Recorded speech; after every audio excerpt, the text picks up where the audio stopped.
We provide you the platform to turn your dreams into reality.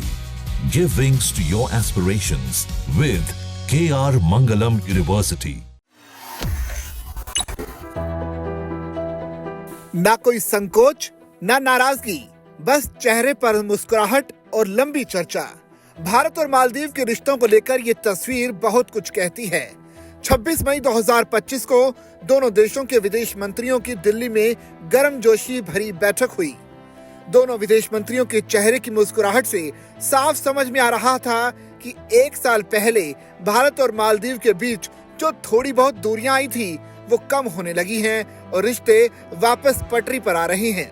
Maldives के विदेश मंत्री अब्दुल्ला खलील भारत के दौरे पर हैं। इस दौरान उनकी विदेश मंत्री डॉक्टर एस जयशंकर से मुलाकात हुई, जिसकी एक तस्वीर जयशंकर ने सोशल मीडिया प्लेटफॉर्म एक्स पर शेयर की।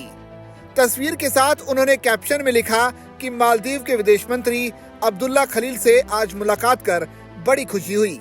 हम आतंकवाद के खिलाफ मालदीव के सपोर्ट और एकजुटता का स्वागत करते हैं। भारत हमेशा मालदीव की प्रगति और विकास के लिए प्रतिबद्ध है। एक साल पहले मालदीव की मोहम्मद मोइज़ू सरकार ने भारत को लेकर बेहद तल्ख तेवर दिखाए थे। उनकी सरकार के कुछ मंत्रियों ने प्रधानमंत्री नरेंद्र मोदी को लेकर अपमानजनक टिप्पणियां भी की, जिसके लिए उनके देश के लोगों ने भी काफी नाराजगी जताई थी। सोशल मीडिया पर बॉयकॉट मालदीव्स भी ट्रेंड हुआ था। भारतीय सैनिकों को भी वापस बुला लिया गया था, जो भारत की ओर से उपहार में दिए गए हेलीकॉप्टरों और डोनियर विमानों के संचालन और रखरखाव के लिए वहां पर तैनात थे। मोहम्मद मोइज़ू के फैसले के बाद भारत सरकार ने उन्हें वापस बुला लिया था। इस सब के बावजूद भारत सरकार ने कभी मालदीव की तरफ उतना तल्ख रवैया नहीं अपनाया। मालदीव को आर्थिक मदद भी दी। पिछले साल अक्टूबर में मालदीव के राष्ट्रपति मोहम्मद मोइज़ू 5 दिन की यात्रा पर भारत आए थे। विदेश मुद्रा संकट से गुजर रहे मालदीव को सरकार ने 6300 करोड़ की वित्तीय सहायता देने का वादा किया था और ट्रेड डील पर भी चर्चा हुई थी। इस वित्तीय सहायता में $400 मिलियन की करेंसी स्वैप डील और 30 अरब रुपए की अन्य डील शामिल थी।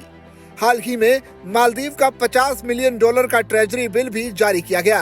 अब्दुल्ला खलील एक उच्च स्तरीय प्रतिनिधि मंडल के साथ भारत की 3 दिवसीय यात्रा पर आए हैं। यहाँ वो व्यापक आर्थिक और समुद्री सुरक्षा साझेदारी के क्रियान्वयन की समीक्षा करेंगे, जिस पर पिछले साल अक्टूबर में मोहम्मद मोइज़ू की नई दिल्ली यात्रा के दौरान सहमति बनी थी। विदेश मंत्रालय ने कहा कि अब्दुल्ला खलील ने 22 अप्रैल को पहलगाम में हुए आतंकवादी हमले की कड़ी निंदा की है और भारत के लोगों और सरकार के साथ मालदीव की एकजुटता और आतंकवाद के सभी रूपों और अभिव्यक्तियों के खिलाफ लड़ाई में भारत को अपना दृढ़ समर्थन व्यक्त किया है।